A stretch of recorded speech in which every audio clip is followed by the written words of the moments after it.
Assalamualaikum, selamat pagi anak-anak. Bagaimana kabar kalian semua? Alhamdulillah, insya Allah kalian akan selalu dilindungi oleh Allah dalam keadaan yang sehat dan walafiat. Anak-anakku, pertemuan kali ini kita akan membahas tema 7, subtema 2, pembelajaran 1 tentang peristiwa kebangsaan seputar proklamasi kemerdekaan. Bagaimana anak-anak siap? Buka buku kalian, kita belajar bersama. Anak-anak, yang pertama kita akan membahas tentang terbentuknya Negara Kesatuan Republik Indonesia. Terbentuknya Negara Kesatuan Republik Indonesia diawali dengan pembacaan naskah proklamasi kemerdekaan Indonesia oleh Insinyur Soekarno dan Muhammad Hatta.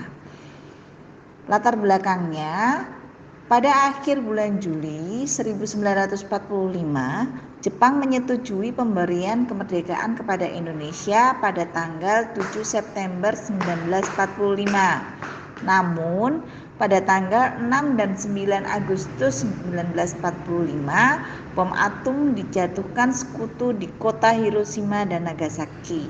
Peristiwa itu mendorong diubahnya tanggal pemberian kemerdekaan Indonesia menjadi 24 Agustus 1945.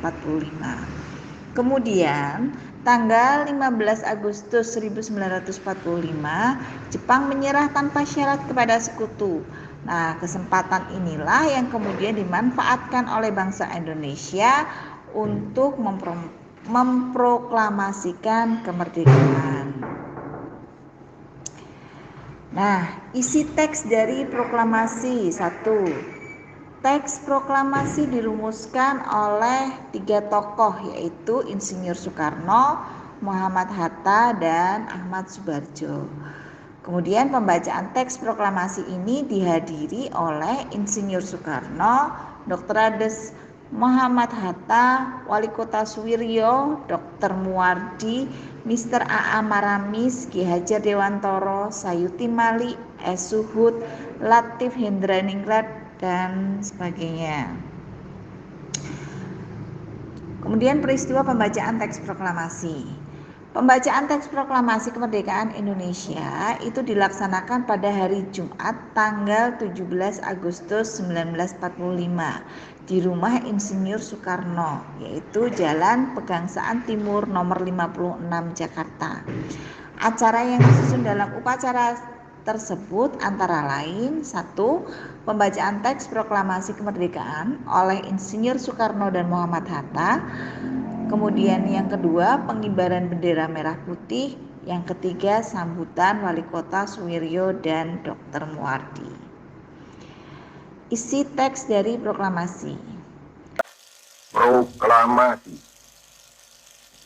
Kami, bangsa Indonesia, dengan ini menyatakan kemerdekaan Indonesia. Hal-hal yang mengenai pemindahan kekuasaan dan lain-lain diselenggarakan dengan cara saksama dan dalam tempo yang sesingkat-singkatnya.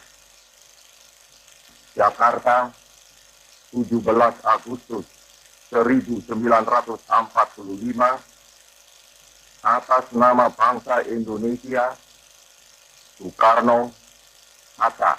Ini anak-anak harus dihafalkan ya isi teks dari proklamasi ini. Kemudian bendera merah putih. Nah, bendera merah putih yang dikibarkan itu adalah jahitan dari Ibu Fatmawati Soekarno, istri dari Insinyur Soekarno. Kemudian bendera dikibarkan oleh S. Suhud dan dibantu oleh Latif Hendraningrat. Nah, sekarang kita akan belajar mengenai kalor mengubah suhu benda. Kalor didefinisikan sebagai energi panas yang diwakili oleh benda. Secara umum, mengetahui adanya kalor yang dimiliki oleh benda dapat dilakukan dengan cara mengukur suhu benda tersebut. Jika suhu benda tinggi, kalor yang dikandung oleh benda juga besar. Sebaliknya, jika suhu benda rendah, kalor yang dikandung oleh benda juga kecil. Kalor yang dimiliki oleh suatu benda juga bisa berubah-ubah, bisa naik, bisa juga turun karena kalor dapat berpindah dari suhu tinggi menuju suhu rendah. Contohnya, air panas yang memiliki suhu tinggi dicampur dengan air dingin yang memiliki suhu rendah akan menghasilkan suhu baru, yaitu air hangat. Suhu rendah akan meningkat dan akan menerima panas yang bersuhu tinggi. Nah, mungkin itu pembelajaran hari ini. Nanti tugas sudah Bu Mira berikan 1 pekan sekali, kalian bisa mengerjakan di rumah. Cukup sekian. Wassalamualaikum warahmatullahi wabarakatuh.